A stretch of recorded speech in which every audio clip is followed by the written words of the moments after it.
త్వరలో కాంగ్రెస్ ప్రభుత్వం కూలిపోతుందని hot comment చేశారు నిజామాబాద్ ఎంపీ అరవింద్. నిజామాబాద్ జిల్లా నవిపేట మండలం జన్నపల్లెలో కార్నర్ మీటింగ్లో పాల్గొన్నారు అరవింద్. ఎన్నికల హామీలు అమలు చేయని రేవంత్ ప్రభుత్వానికి రాష్ట్రాన్ని పరిపాలించే అర్హత లేదని విమర్శించారు. కేంద్రం ఉచిత బియ్యం ఇస్తుంటే రాష్ట్ర ప్రభుత్వం పేదలకు రేషన్ కార్డులు ఇవ్వడం లేదన్నారు. గత ప్రభుత్వం కేంద్రం నిధులను పక్కదారి పట్టించిందన్నారు. కేసీఆర్ అవినీతిని పెంచి పోషించారని, అందుకే అధికారం కోల్పోయారన్నారు. మోదీతోనే సుస్థిర పాలన సాధ్యమవుతుందన్నారు అరవింద్. అంటే రాష్ట్ర ప్రభుత్వాలు కాంగ్రెస్ పార్టీ గాని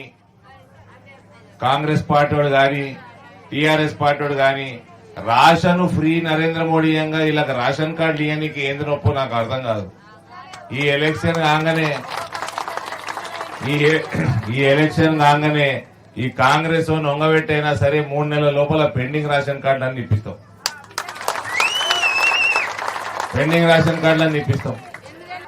మనందరికి బీమార్ అయితే కేవలం తెల్ల రేషన్ కార్డు ఉంటే 5 లక్షల రూపాయల ఇలాజ్ చేసుకోవచ్చు. 30 హాస్పిటల్ ఉన్నాయి నిజామాబాద్ జిల్లాలో.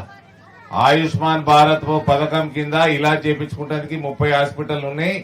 5 లక్షల రూపాయల దాకా బిల్లు నరేంద్ర మోడీ కడతాడు. 5 లక్షల బిల్లు దాకా నరేంద్ర మోడీ కడతాడు.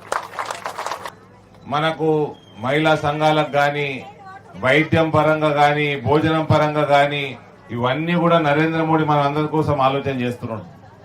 అదే రకంగా రైతుల కోసం ప్రతి ఎకరాకి ఫర్టిలైజర్లు, యూరియాల మీద 18,000 రూపాయలు ప్రతి ఎకరానికి నరేంద్ర మోడీ కడుతున్నాడు.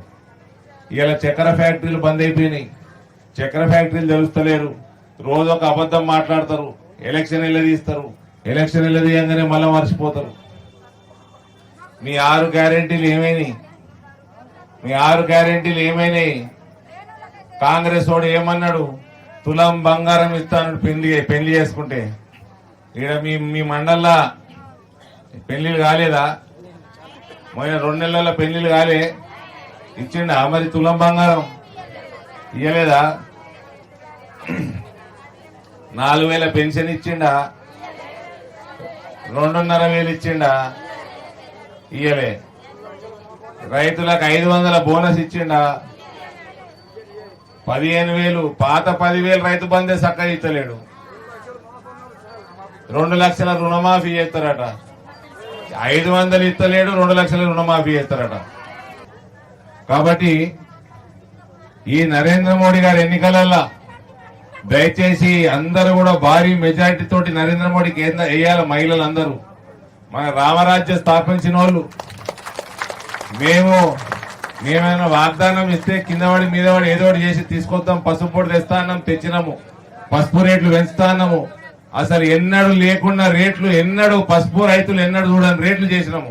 20,000 రూపాయలు దాటించినాం పసుపు రేటు. ఇప్పటి వరకన్నా మనం తప్పులు చేసినాం. రాష్ట్ర ప్రభుత్వాలల్లా కాంగ్రెస్ వానికి ఓటేసి, టీఆర్ఎస్ వానికి ఓటేసి దేవుని దయ వల్ల మళ్ళీ ఏమన్నా అసెంబ్లీలో కూలిపోతుంది అంటారు. రేవంత్ రెడ్డి సర్కారు కూలిపోతుంది అంటారు. అందరూ కూలిపోతుంది. మరి మీకోసం వచ్చుకుంటే కూలిపోతుంది. మరి కూడా అందరికి అబద్ధాలు చేసిన ప్రభుత్వాలు ఉండవు. పక్కా కూలిపోతుంది. రామరాజ్య స్థాపన అయింది. రాముడు కూడా ఊకోడు. ఈ ప్రభుత్వం పక్కా కూలిపోతుంది.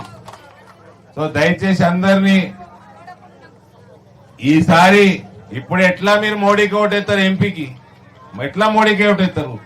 అసెంబ్లీ ఎన్నికలు కూడా జల్దీగానే వస్తే ఈసారి కమలం పువ్వుకే